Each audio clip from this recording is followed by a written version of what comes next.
In my last video, I mentioned that my son was sick, and it finally got around to me. I'm not feeling my best, so deal with it.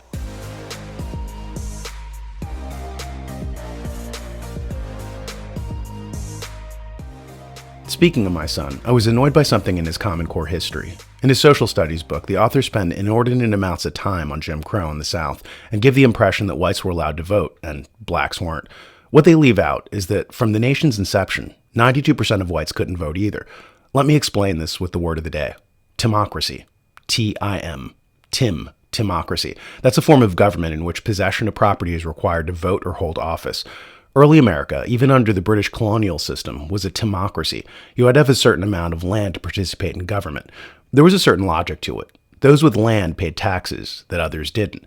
Since they were the ones funding government, it made sense that they were the ones who would have some say in the decisions that were made regarding it. After all, it was their money. Think of it like this. If 6 people chipped in for a pizza and demanded 1/6 of the pizza, should a 7th person who didn't donate get a slice? John Stuart Mill, in Considerations on Representative Government, talks about the dangers of universal voting in his native England. To stave off the dangers, he suggests certain reforms. For instance, he said that ordinary people should get 1 vote. People educated in political science should get 2 votes, and those who are illiterate or on welfare within the past 5 years should get no vote. He correctly said that if this third class voted, they would unethically vote themselves other people's money, which is exactly what happened.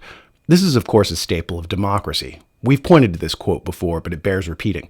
Alexander Fraser Tytler said, "A democracy is always temporary in nature. It simply cannot exist as a permanent form of government.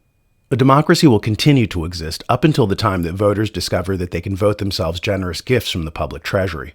From that moment on, the majority always votes for the candidates who promise the most benefits from the public treasury, with the result that every democracy will finally collapse due to loose fiscal policy, which is always followed by a dictatorship." Our founding fathers, of course, didn't want their republic to degrade into a democracy.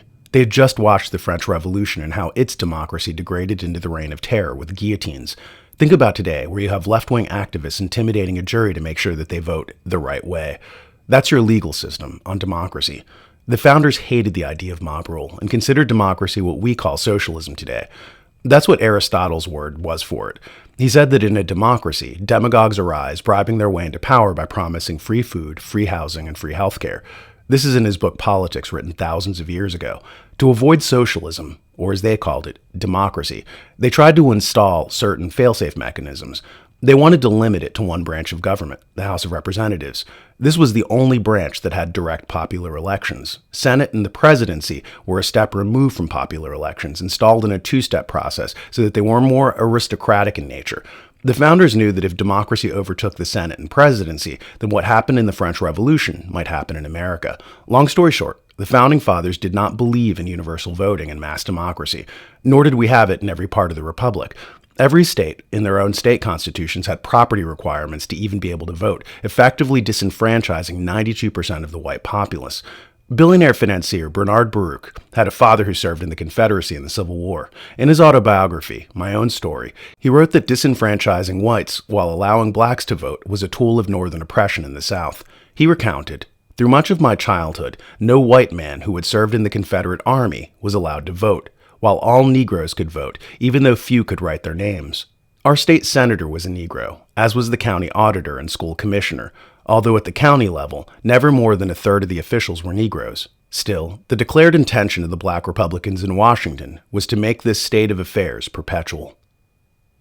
Are our kids taught this in their Common Core social studies books, that most of the white population was disenfranchised in the South? Of course not. The authors of these textbooks see it as their job to mislead the kids and frame the situation in terms of black versus white. It was more about commoners than Common Core. Blacks after the Civil War were used as stalking horses by northern politicians to scam the voting system, to stack the deck as it were. It's why women were also eventually extended the vote. These cynical politicians didn't care about blacks or women per se. They were just useful new voting blocks used by unscrupulous hucksters who had no popular support. They couldn't change minds, so they decided to change the voters. As universal voting came in, we slid from a republic to a democracy. Universal voting is the fiat currency of representative government. As the vote was extended to everyone, its power was diluted. As I said, 92% of whites couldn't vote from the very beginning of the country, yet you'd never know this from reading the fake history in the schools today. What was a class issue was repackaged as a racial one by people bent on dividing and sabotaging our country. We live in a world filled with fear and intimidation so that the truth won't be spoken. Presented by The New American, The Ben Armstrong Show says the things that others are afraid to say. Find information and truth to arm you against the lies. Watch every weekday on thenewamerican.com.